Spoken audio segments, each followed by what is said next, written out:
تحفظ دین کا کارواں رواں دواں، علماء کا ساتھ دو، آؤ سب کے سب یہاں۔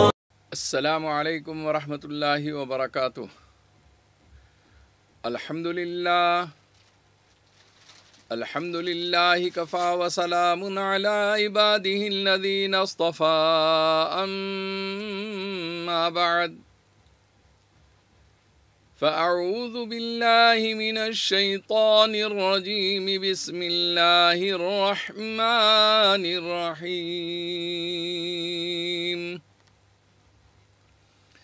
ان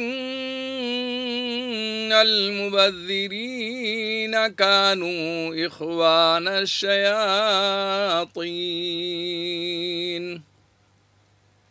وقال اللہ تبارک وتعالی: یا ایھا الذین آمنوا اتقوا اللہ حق تقاتہ ولا تموتن الا وانتم مسلمون۔ وقال اللہ تبارک وتعالی فی شان حبیبہ: ان اللہ وملائکتہ یصلون علی النبی یا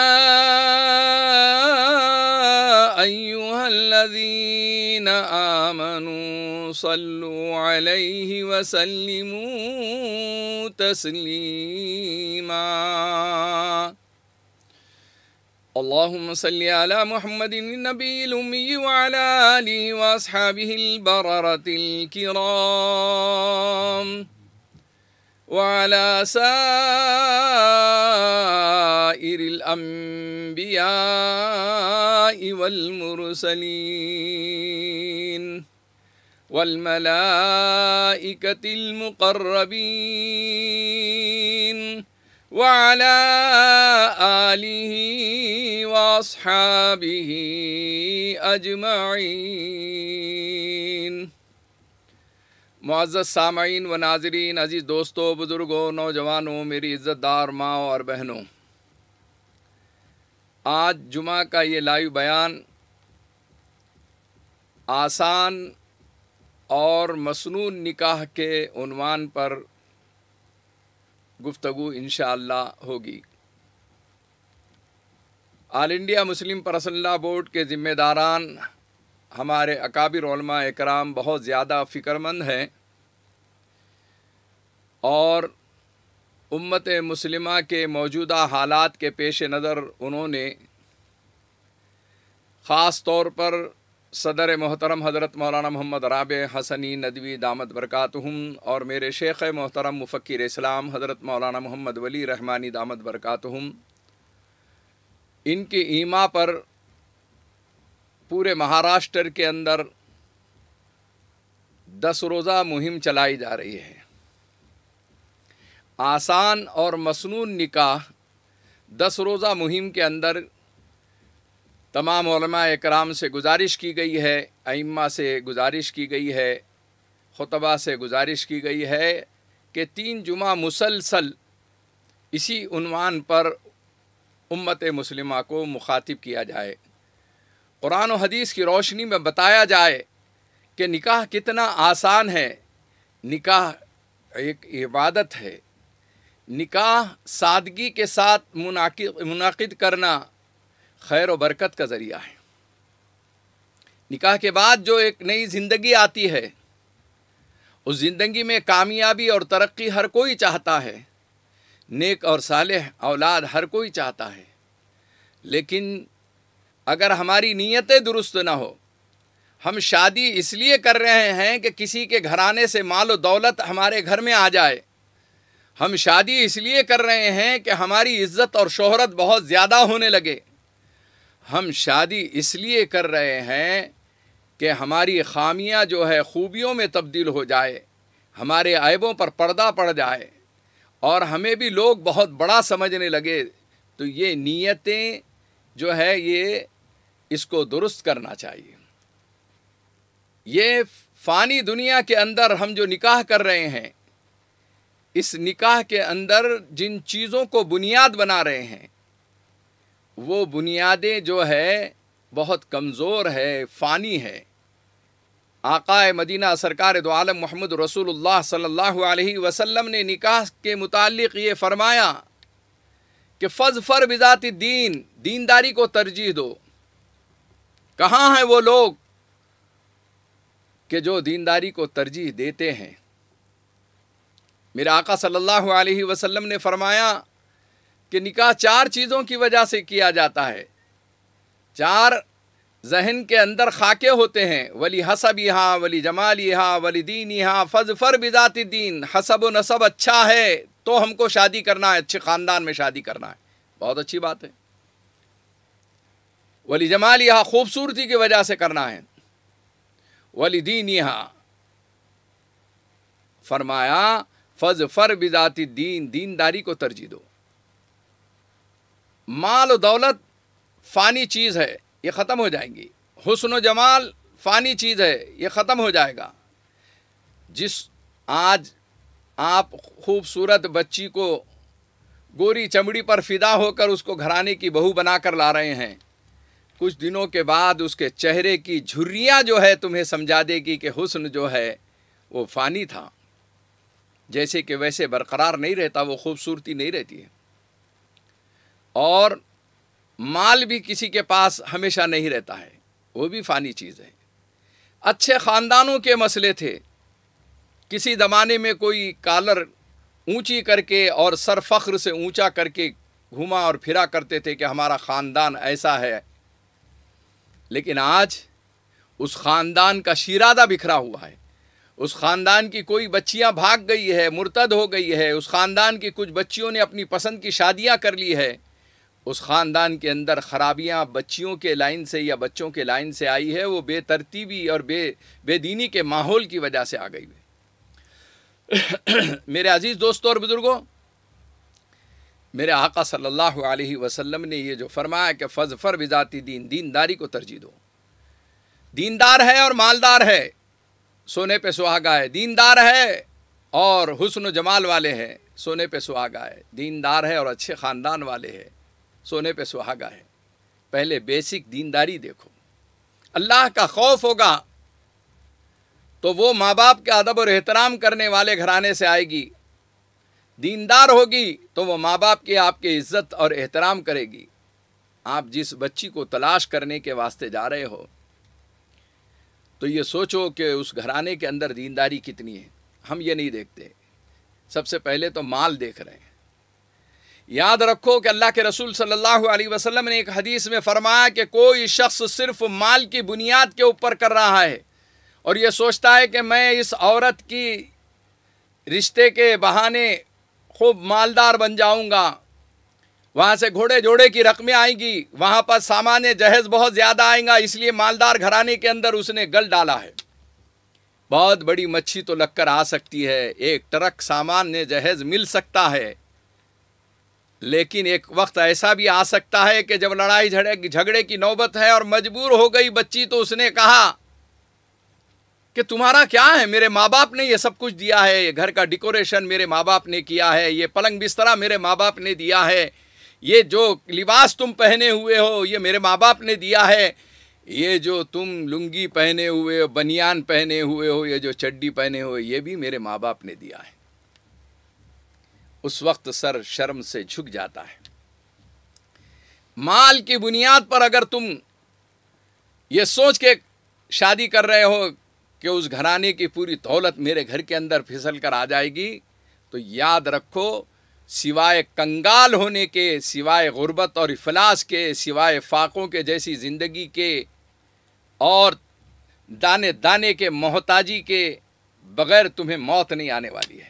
انجام بہت خطرناک ہوتا ہے۔ وقتی طور پر مال دکھے گا لیکن ہر چیز میں زوال ہوگا۔ کئی لوگ ہیں یہ کہتے رہتے ہیں کہ بہت کماتے ہیں لیکن کنگال ہوتے جا رہے ہیں، بہت کماتے ہیں لیکن بچتا نہیں ہے، بہت میں نے لاکھوں روپیہ کمایا ہے لیکن آج سارے قرضوں میں ڈوبا ہوا ہوں۔ یہ سب اس چیز کا نتیجہ ہے جو تم نے بیج بویا تھا، آج پھل اس کا یہی ہے ملنے والا۔ اس لیے تم نے شادی کی کہ اس گھرانے کی وجہ سے میری عزت اور شہرت بہت بڑھ جائے گی، یاد رکھو کہ بدنامی اور ذلت اور رسوائی بھی آ سکتی ہے، اور وہی ہوگا۔ اس لیے میرے عزیز دوستو، نیتوں کی تصحیح بہت ضروری ہے۔ نیت صحیح کر لو، نیت جیسی ہوگی ویسی ہی برکت ہوگی، ویسا ہی خیر گھر کے اندر آئے گا۔ آج تو بچیوں کی تلاش میں جب نکلے ہیں، کہہ دیتے ہیں کہ ہم نے بہت ساری بچیاں دیکھی لیکن ہمیں پسند ہی نہیں آ رہی ہے۔ معلوم یہ ہوتا ہے کہ یہ حور کی تلاش میں نکلے ہیں، لیکن کبھی پلٹ کر آپ نے دیکھا ہے کہ آپ کا بچہ جس کے لیے آپ حور تلاش کر رہے ہیں یہ بھی فرشتہ ہے کیا؟ نہیں۔ آپ اپنے بچے کو سدھارنا نہیں چاہتے، آپ اپنے بچے کو فرشتہ بنانا نہیں چاہتے اور حور کی تلاش میں نکلے ہوئے ہیں۔ میرے عزیز دوستو، تعجب ہوتا ہے کہ 10 20 50 بچیوں کو دیکھ لیتے ہیں اور اس کے بعد ان کو ریجیکٹ کرتے ہوئے چلے جاتے ہیں۔ آپ کو کیا فلمی دنیا کی ہیروئن چاہیے؟ کبھی آپ نے اپنے بچے کو بھی دیکھا ہے؟ میرے عزیز دوستو، افسوس ہوتا ہے کہ اپنے جو بچہ ہے، اپنا بچہ ہے، اس کی طرف کبھی دھیان نہیں دیتے اور حوروں کی تلاش میں، خوبصورتی، حسن و جمال کی تلاش میں لگے ہوئے ہیں۔ ارے بچہ تمہارا کیسا ہے؟ کسی شاعر نے بہت بڑا بھرپور طنز کیا ہے، چھورا نکٹا ہے، جرہ ڈلا ہے، سیدھی اکھی میں اس کے پھلا ہے۔ بچے کا کیا حال ہے؟ لیکن اپنا ہے تو بیٹا ہے، بڑی تعریف کریں گے آپ، اور اسی انداز کو طنز و مزاح کے شاعر نے بڑا عجیب خاکہ کھینچا ہے کہ یہ جس بچے کے لیے لڑکی تلاش کر رہے ہیں اس بچے کو پلٹ کر کبھی نہیں دیکھتے ہیں۔ چھورا نکٹا ہے، جرہ ڈلا ہے، سیدھی اکھی میں اس کے پھلا ہے، منہ پہ چہچک کے خالی داغاں ہیں، منہ پہ چہچک کے خالی داغاں ہیں، رنگ ڈامر سے جرہ کھلا ہے۔ کالے کلوٹے کے لیے خوبصورت ہیروئن ان کو چاہیے، کیوں ایسا مزاج ہے؟ چھورا نکٹا ہے، جرہ ڈلا ہے، سیدھی اکھی میں اس کے پھلا ہے، منہ پہ چیچک کے خالی داغاں ہیں، رنگ ڈامر سے جرہ کھلا ہے۔ ناک نقشے کا کتنا اچھا ہے، ناک نقشے کا کتنا اچھا ہے، میرا بچہ تو بور بچہ ہے۔ اب بڑائی مارنے کے لیے تعریف کرتے ہیں کہ بیرونی ممالک کے اسفار کیا ہے، ادھر گیا ہے، ادھر گیا ہے، جا کو لندن سے جہاز میں آیا، سچے باوا کا سچا بیٹا ہے، اس کے دادا بھی 100 پو بھاری تھے، خاندان کی تعریف کر رہے ہیں، اس کے دادا بھی 100 پو بھاری تھے، یوں تو کمزاد کے مداری تھے، پی کو نکلے تو جھاڑ دیتے تھے، پی کو نکلے تو جھاڑ دیتے تھے، باوا دادا کو گاڑ دیتے تھے، اچھے اچھے شریف لوگاں کے جڑ سے پنجے اکھاڑ دیتے تھے۔ یہ مداری کی اولاد، یہ پدکڑ گھرانوں کی اولاد اور بگڑے ہوئے گھرانوں کی اولاد کے لیے ان کا انتخاب یہ ہے کہ بہت خوبصورت جو ہے حسین و جمیل دوشیزہ انہیں چاہیے۔ تعجب ہوتا ہے، یہ کسی بچی کو جب تلاش کر رہے ہیں تو وہ گھر میں ملکہ اور رانی نہیں لا رہے ہیں بلکہ ایک باندی لانا چاہ رہے ہیں، ایک نوکرانی ہونا انہیں۔ جب کبھی ان سے پوچھو کیا آپ کے گھر کے کتنے افراد ہیں تو یہ بڑے بھولے پن سے کہیں گے، طنز و مزاح کے شاعر نے بہت خوب کہا تھا، 12 ننداں کا کام کرنا ہے، پورے شادیاں تمام کرنا ہے، 12 ننداں کا کام کرنا ہے، پورے شادیاں تمام کرنا ہے، 4 دیور کی ذمہ داری ہے، بڈھی نانی تو سب کو پیاری ہے، 4 دیور کی ذمہ داری ہے، بڈھی نانی تو سب کو پیاری ہے۔ ابھی ساس سسرے سلامت ہیں، ماشاءاللہ، ابھی ساس سسرے سلامت ہیں، ابھی سمدن کا پاؤں بھاری ہے، سمجھے نا، سمدن کا پاؤں بھاری ہے، وہ حمل سے بول رہا ہے، اشارہ کر رہا ہے، طنز کر رہا ہے، ابھی ساس سسرے سلامت ہیں، ابھی سمدن کا پاؤں بھاری ہے، اللہ صاحب کے سارے کاماں ہیں، سلسلہ اب تلک بھی جاری ہے۔ ماشاءاللہ اتنے افراد گھر کے اندر رہتے ہیں، اب ان سب کے لیے آپ جو ہے گھر میں بہو لا رہے ہیں، بہو لا رہے ہیں، ملکہ اور رانی لا رہے ہیں، بیٹی لا رہے ہیں، یا کوئی باندی لا رہے ہیں آپ؟ معلوم یہ ہوا کہ یہاں بھی نیت میں کھوٹ ہے آپ کے، آپ باندی لانا چاہ رہے ہیں۔ بہت سارے گھرانوں میں یہ بول کھلے طریقے سے کانوں میں اس کی رکاتیں آتی ہے، یہ بول بولے جاتے ہیں کہ نہیں، ہم کو تو ایسی بچی ہونا، غریب شریف ہونا، خوب کام کرنے والی ہونا۔ اندازہ لگائیے میری ماں اور بہنوں، یہ بگاڑ تمہارے ذہنوں کا ہے، یہ لڑکے کے ماں باپ کا بگاڑ ہے، ان کے ذہنوں کا فطور ہے، اور اس ذہنیت سے تم کو نکلنا ہے۔ تم باندی نہیں لا رہے ہو، تم گھر میں ایک ملکہ اور ایک رانی لا رہے ہو۔ تمہاری سوچ بدلو، انداز فکر بدلو۔ آپ کی بچی کو کوئی اس طریقے سے رشتے کے موقع پر اگر کچھ جملے کہنے لگے تو تیر اور تلوار کے نشتر آپ کے اوپر پڑ جائیں گے۔ آپ دوسروں کے اوپر تیر اور تلوار کے نشتر اور زخم لگا کر چلے آ جاتے ہیں، اس بچی کو دیکھ دیکھ کر آ جاتے ہیں، خوب دعوتیں کھا کھا کے آ جاتے ہیں۔ کبھی سوچا کہ اس بچی کے دل کے اوپر کیا گزرے گا؟ 20 لوگوں نے ریجیکٹ کیا، 40 لوگوں نے ریجیکٹ کیا، ایک بار ہو جا رہی ہو بچی، کیا وہ مایوس ہو کے خودکشی نہیں کر سکتی ہے؟ کیا وہ مایوس ہو کر کسی غیر مسلم کے ساتھ بھاگ نہیں سکتی ہے؟ کیا وہ مایوس ہو کر اپنی پسند کی کسی سے بھی شادی نہیں کر سکتی ہے؟ ارتداد کے راستے ہم کھول رہے ہیں۔ جب تک کہ انداز فکر ہمارا نہیں بدلے گا، اس قوم کے اندر انقلاب پیدا نہیں ہو سکتا، اس قوم کے اندر سادگی اور معاشرے کے اندر کی خرابیاں دور نہیں ہو سکتی۔ سادگی لانا ہے۔ وہ نکاح کرو کہ جس نکاح کے پس منظر میں میرے آقا صلی اللہ علیہ وسلم نے فرمایا اعظم النکاح ایسرۃ معونۃ، کہ سب سے بابرکت نکاح وہ ہے جس میں کم خرچ کیا جائے۔ کون ہے جو برکت اور خیر کے لیے رشتہ تلاش کر رہا ہے؟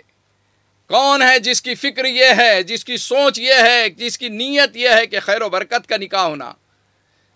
آپ کے گھرانوں میں آنے کے بعد، آپ کے شادی بیاہ کے فنکشن میں آنے کے بعد تو یہ محسوس نہیں ہوتا کہ آپ خیر و برکت والا نکاح چاہ رہے تھے۔ یہ امیر زادے جن کے پاس مال و دولت بہت زیادہ ہے، انہوں نے شادیوں کو اس قدر جو ہے خرچ کر کے جو ہے کئی ہزار نہیں کئی لاکھوں بچیوں کے آہیں لے کر براتیں نکالی ہے۔ گھوڑے جوڑے کی رقمیں لی جا رہی ہے، گاڑیاں منگی جا رہی ہے، اور بے غیرتی کا عالم تو یہ ہے کہ فقیر بنے ہوئے ہیں بڑے بڑے گھرانے والے۔ یہ امیر زادے جو یہ کہتے ہیں کہ ہمارے پاس بنگلہ ہے، گھوڑا ہمارے پاس جو ہے کار ہے، ہمارے پاس زمین ہے، ہم زمیندار ہیں، ہم دکاندار ہیں، بہت کچھ شیخی بگاری جاتی ہے رشتے کے موقع کے اوپر، لیکن جس وقت سامان جہیز کی فہرست دی جاتی ہے اس وقت معلوم یہ ہوتا ہے کہ یہ امیر زادے نہیں ہیں، یہ فقیر زادے ہیں، یہ انٹرنیشنل فقیر ہیں۔ انہوں نے مانگنے کی ٹریننگ لی ہے کہ کسی گھرانے میں داخل ہو جاؤ، مرغ مسلم اڑا لو، اچھی دعوتیں کھا لو، بچی کو دیکھ لو، اور اس کے بعد جو ہے مال پر نظر رکھو، سامان جہیز پر نظر رکھو، اس کی سیرت کو نہیں دیکھتے، اس کی صورت کو نہیں دیکھتے، بلکہ جو ہے سامان جہیز کی فہرست کو دیکھتے ہیں اور وہ دھیرے سے رکھ دیتے ہیں۔ بہت خوب کہا ہے شاعر نے، بہت چیزاں نکو جی تھوڑے بس۔ کیسا پیارا انداز ہے مانگنے کا، بہت چیزاں نکو جی تھوڑے بس، ایک بنگلہ 1000 جوڑے بس۔ گھوڑا جوڑا کیا لے کو دھونا ہے، خالی 25 لاکھ ہونا ہے۔ گھوڑا جوڑا کیا لے کو دھونا ہے، خالی 25 لاکھ ہونا ہے۔ ریڈیو سائیکل تو دنیا دے رہی، ریڈیو سائیکل تو دنیا دے رہی، اللہ دے رہا تو ایک موٹر دیو۔ کیسے بھکاری ہے، کیسے فقیروں کی اولاد ہے، کیسے بھکاریوں کی اولاد ہے۔ بہت بڑی بڑی ڈگریاں بتائی، بہت بڑے بڑے مال کے نقشے بتائے، بہت زیادہ بڑے بڑے سپنے بتلائے، اور نکلے یہ بھکاری خاندان کے۔ یہ اپنی اوقات پر آ جاتے ہیں آخر میں۔ ایسے بھکاریوں کے ساتھ کیسا سلوک کیا جائے؟ اصل میں ہمارا ایمان اور یقین کمزور ہے۔ اگر لڑکی والے اپنا ایمان اور یقین پختہ رکھ کر ایسے بھکاریوں کو کہیں گے کہ آپ آگے جائیے، ہم بھکاریوں سے فقیروں سے رشتہ جوڑنا نہیں چاہتے ہیں، تو ایک جگہ جھٹکا کھائے، در بدر کی ٹھوکریں کھائے، گھر سے نکالے گئے، دوسرے گھر پر بچی تلاش کرنے کے واسطے گئے، پھر وہیں پر ویسے ہی حشر ہوا، انہوں نے بھی کہا کہ ہم فقیروں کو نہیں دیتے، آگے جائیے، تیسرے گھر پر جائیں گے، 3 لوگوں کو ارادہ کرنا ہے، 3 خاندانوں کو ارادہ کرنا ہے، 3 بچی والوں کو ارادہ کرنا ہے کہ اللہ کی ذات پر بھروسہ رکھ کے اللہ نے اس کا جوڑا پیدا کیا، یقیناً میری بچی کی شادی ہوگی، لیکن میں کمپرمائز نہیں کرنے والا ہوں، میں سمجھوتا نہیں کرنے والا ہوں، میں مال و دولت کے ڈیمانڈ کو پورا نہیں کرنے والا ہوں، سامان جہیز دینے والا نہیں ہوں، میرا اللہ کی ذات پر بھروسہ ہے۔ فَإِذَا عَزَمْتَ فَتَوَكَّلْ عَلَى اللَّهِ، پر جب تو پختہ ارادہ کر لے تو اللہ پہ بھروسہ کر لے، اور ایسے بھکاریوں کو کہو کہ آگے جاؤ، آگے جاؤ، آگے جاؤ۔ 3 گھر جانے کے بعد ان کا دماغ ٹھکانے آ جائے گا کہ ارے ہم کو تو لوگ جو ہے فقیر سمجھ رہے، اب یہ بھکاریوں کو انشاءاللہ توبہ کی توفیق ہو جائے گی، اس کے بعد بھکاری پن چھوڑ دیں گے وہ، لیکن کسی نہ کسی کو تو پہل کرنا پڑے گا، کسی نہ کسی کو تو سامنے آنا پڑے گا۔ ہم لوگ بس یہ سوچتے نہیں رشتہ آ گیا ہے، اگر ہم اس کے ڈیمانڈ پورے نہیں کریں گے، ان کو سامان جہیز نہیں دیں گے، ان کے مطالبات پورے نہیں کریں گے تو معلوم نہیں پھر بچی کا رشتہ ہوگا کہ نہیں ہوگا۔ یہ ہے ہماری کمزوری، اور اس کا ناجائز فائدہ یہ لوگ اٹھاتے ہیں۔ میرے عزیز دوستو، ہر گھر میں بچی ہے، سماج کے اندر یہ بچیوں اور بیٹیوں کے مسائل کی وجہ سے آج ہمیں سوچنا ہے کہ آقا مدینہ سرکار دو عالم محمد رسول اللہ صلی اللہ علیہ وسلم نے نکاح کو بڑا آسان بنایا تھا۔ اس زمانے میں زنا مشکل تھا اور نکاح آسان تھا، اور اتنا آسان کیا میرے آقا صلی اللہ علیہ وسلم نے کہ آپ صلی اللہ علیہ وسلم کی سیرت اٹھا کر دیکھیے کہ بعض نکاح میرے آقا صلی اللہ علیہ وسلم نے سفر میں کیا ہے۔ سفر میں کسی نے آج نکاح کیا؟ سفر میں کوئی نکاح کر رہا ہے؟ سفر میں کہیں تصور ہے کہ نکاح بھی ہو سکتا ہے؟ عزیز دوستو اور بزرگوں، میرے آقا صلی اللہ علیہ وسلم نے سفر میں نکاح کر کے لاؤ، ولیمہ بھی کر لیں گے، ولیمہ کھا لیں گے، اپنے اپنے ٹفن کھولو، یہ ولیمہ ہو گیا۔ حضور پاک صلی اللہ علیہ وسلم نے فرمایا صلو کما رأیتمونی اصلی، تم نماز ایسی پڑھو جیسے مجھے نماز پڑھتے ہوئے دیکھ رہے ہو، تم عبادتیں ایسی کرو جیسے مجھے عبادت کرتے ہوئے دیکھ رہے ہو، تم نکاح ایسے کرو جیسے مجھے نکاح کرتے ہوئے دیکھ رہے ہو۔ نکاح مسنون کیا ہے؟ آسان اور مسنون نکاح کا عنوان آل انڈیا مسلم پرسنل لا بورڈ نے دیا ہے، 10 روزہ مہم ہے، آپ سمجھائیے اللہ کے واسطے قرآن حدیث کی روشنی میں مسنون نکاح کیا ہے۔ ہم دعوت ناموں پر ایک حدیث کا استعمال کرتے ہیں، لکھتے ہیں نکاح مسنون لکھتے ہیں، غور کیجئے، نقل کر رہے ہیں لیکن عقل نہیں ہے۔ ہم نے اس پر حدیث لکھی النکاح من سنتی، نکاح میرے آقا صلی اللہ علیہ وسلم کی سنت ہے، اور اسی دعوت نامے میں وہ دعوت نامہ جو ہے 100 روپے کا ہے، 500 روپے کا ہے، 1000 روپے کا ہے، فضول خرچی کا آغاز یہیں سے ہو گیا ہے۔ کھانے کھلانے کے منصوبے بن رہے ہیں، اور ہلدی کی رسموں کا پروگرام بن رہا ہے، اور گانے بجانوں کا پروگرام بن رہا ہے، فضول خرچیوں کے پروگرام بن رہے ہیں، سب کچھ شریعت کے خلاف، سنت کے خلاف، زمانے کو خوش کرنے، مخلوق کو خوش کرنے، لوگوں کو خوش کرنے کے پورے پلان بنائے جا رہے ہیں۔ اگر کسی کو ناراض کر رہے ہیں تو وہ محمد رسول اللہ صلی اللہ علیہ وسلم کو، اللہ کے رسول کو ناراض کرتے ہیں اس دن۔ حالانکہ کہتے ہیں کہ اللہ اور اس کے رسول کے حکم کی وجہ سے ہم نکاح کر رہے ہیں، اور نکاح مسنون لکھ رہے ہیں۔ آپ دعوت ناموں پر جو ہے حدیث کا مذاق اڑاتے ہیں، دین کا مذاق اڑاتے ہیں، شریعت کا مذاق اڑاتے ہیں، سادگی کا کوئی تصور نہیں ہے، سادگی کا کوئی میسج اور پیغام نہیں ہے، اور یہ کہتے ہیں کہ ہم نکاح مسنون کر رہے ہیں۔ یہ اگر سنت ہے تو سنت کا مذاق کرنے والے کہاں ہیں؟ اگر کوئی میرے آقا صلی اللہ علیہ وسلم کی شان میں گستاخی کرے تو آگ بگولا ہو جاتے ہیں، بے قابو ہو جاتے ہیں، میرے آقا صلی اللہ علیہ وسلم کی شان میں گستاخی کرنے کی وجہ سے بھڑک جاتے ہیں، احتجاج کرتے ہیں، دھرنے دیتے ہیں، لیکن ان مسلمانوں کے لیے کوئی احتجاج نہیں کرتا، کوئی دھرنے نہیں دیتا، کوئی ان کا دماغ ٹھکانے نہیں لاتا، کوئی ان کی شادیوں کا بائیکاٹ نہیں کرتا ہے۔ اس لیے یہ رواج بڑھتے گیا بڑھتے گیا بڑھتے گیا۔ اب تو یہ حال ہو گیا ہے کہ امیر زادوں نے اب بفے ڈنر کا انتظام کر دیا، وہ چلتے پھرتے کھانا چاہتے ہیں۔ ان کے گھر میں کبھی بھی بفے ڈنر کبھی زندگی میں نہیں ہوا، کبھی انہوں نے کرسی ٹیبل پر کھانا نہیں کھایا۔ ارے معذوری اور مجبوری میں کوئی ٹیبل اور کرسی پہ کھاتا ہے تو اس کا مذاق مت اڑاؤ، لیکن تم امیر زادو سوچو کہ بفے ڈنر تم نے رکھا ہے۔ اب کیا منظر ہے دیکھیے صاحب، بھوکے شیراں آئے اور آنے کے بعد ادھر سے ادھر سے رکابیوں میں خوب ڈالتے اتنا زیادہ ڈال دیتے، کھانا وہ پاؤ رکابی کا ہے اور پاؤنڈ رکابی پھینکنے میں جا رہی ہے۔ کتنی اناج کی بے حرمتی کی جا رہی ہے، کتنے غذا کو جو ہے کس نظر انداز کیسے پھینکا جا رہا ہے، کیسے کھانے کو پھینکا جا رہا ہے، پورے کرکٹ کے اندر کچروں میں پھینک دیا جا رہا ہے، آدھا کھانا برباد ہو رہا ہے۔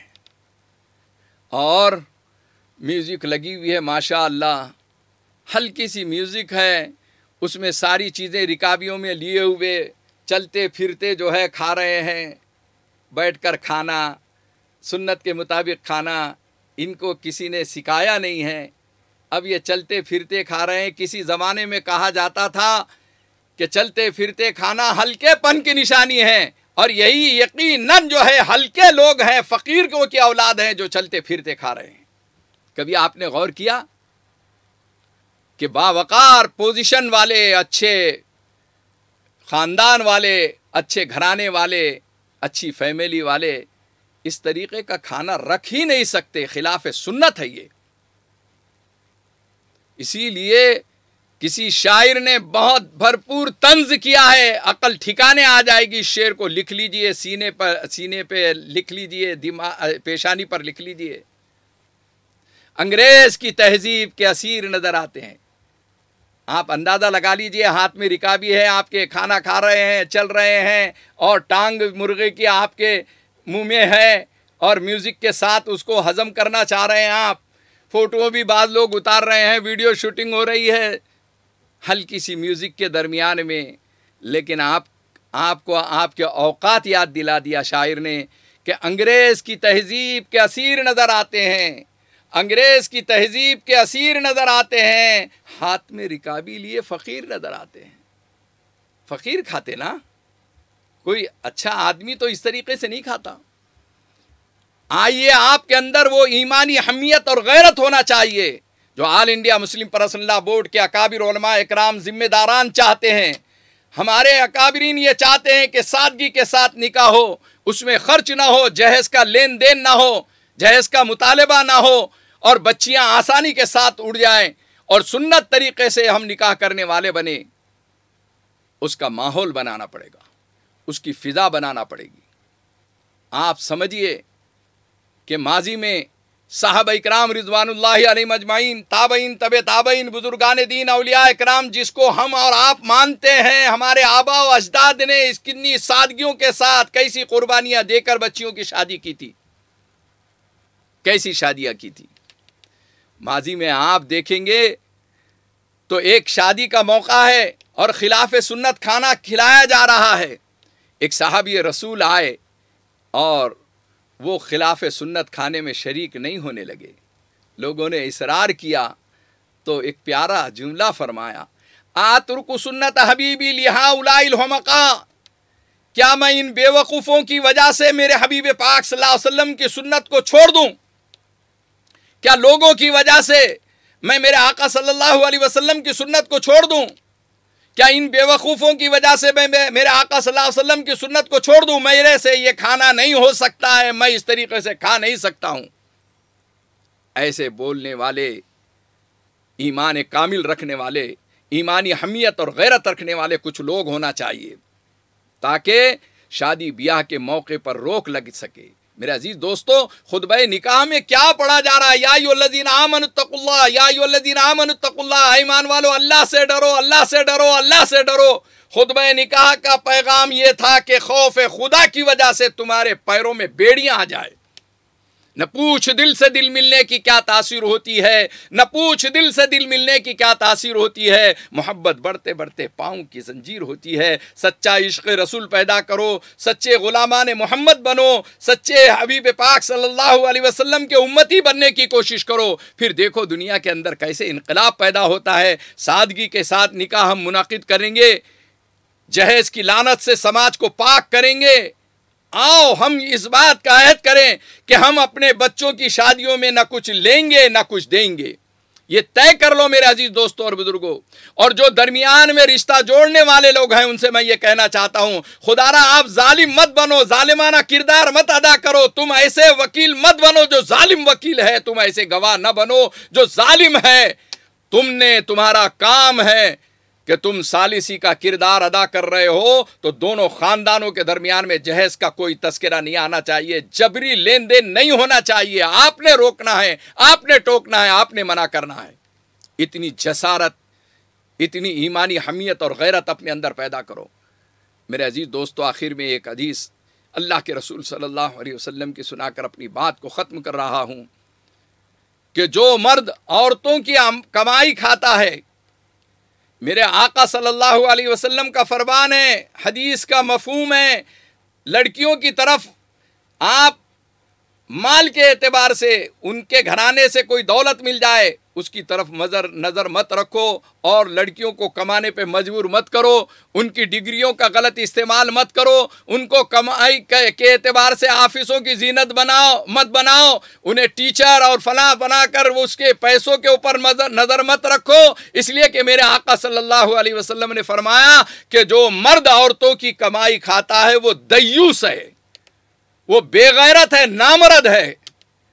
جو مرد عورتوں کی کمائی کھاتا ہے وہ دیوس ہے، اور دیوس پر جنت حرام ہے۔ یہ محمد صلی اللہ علیہ وسلم کا فتویٰ ہے۔ کسی بھی مسلک کے کسی بھی بڑے عالم دین سے آپ پوچھ لیجئے، کوئی اختلاف نہیں کرے گا، یہ سچی اور پکی بات ہے۔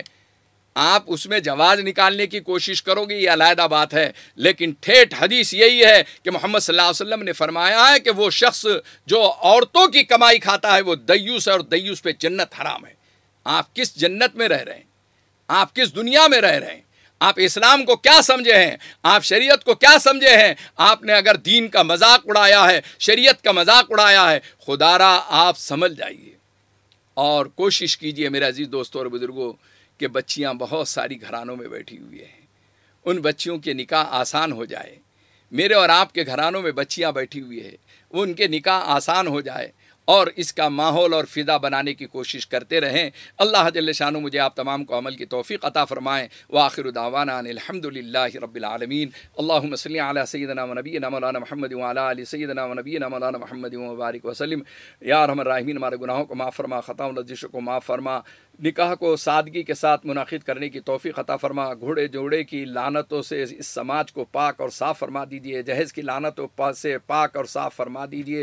اے اللہ جہیز کی لعنت کا خاتمہ فرما دیجئے۔ اے کریم آقا، جو بچیاں گھرانوں کے اندر بیٹھی ہوئی ہیں، اے اللہ ان کے اچھے رشتے نصیب فرما دیجئے، اچھے خاندانوں میں ان کا رشتہ کرا دیجئے۔ اے کریم آقا، ساری رکاوٹوں کو دور فرما دیجئے۔ اے اللہ، بوڑھے ماں باپ کی راتوں کی نیندیں حرام ہوتی ہے، اپنی بچیوں کا خیال کرتے ہوئے ان کی نیند اڑ جایا کرتی ہے۔ اے اللہ، اے اللہ، اے کریم آقا، ان کے اوپر یہ جو بوجھ ہے، بچیاں بوجھ بنی ہوئی جیسی نظر آتی ہے، ان کے لیے آسان راستے پیدا فرما دیجئے، آسانیاں نکاحوں کے سلسلے میں پیدا فرما دیجئے، سامنے والے ظالم انسانوں کو سمجھ عطا فرما دیجئے، انہیں توفیق عطا فرما دیجئے، ان کے دلوں میں رحم ڈال دیجئے، ان کے دلوں میں نرمی ڈال دیجئے، وہ اپنی بچی اور اپنی بیٹی سمجھ کر اس سے رشتہ کر لیں۔ اے اللہ، ایسی سمجھ ان کے اندر پیدا فرما دیجئے۔ حضور پاک صلی اللہ علیہ وسلم سچی محبت و عقیدت ہمیں نصیب فرما، حضور پاک صلی اللہ علیہ وسلم کے طریقے پہ چلنا آسان فرما، حضور پاک صلی اللہ علیہ وسلم کے مبارک سنتوں کے مطابق شادیوں کو منعقد کرنے کی توفیق عطا فرما۔ وصلی اللہ تعالی علی خیر خلقہ سیدنا مولانا محمد وآلہ واصحابہ اجمعین برحمتک یا ارحم الراحمین۔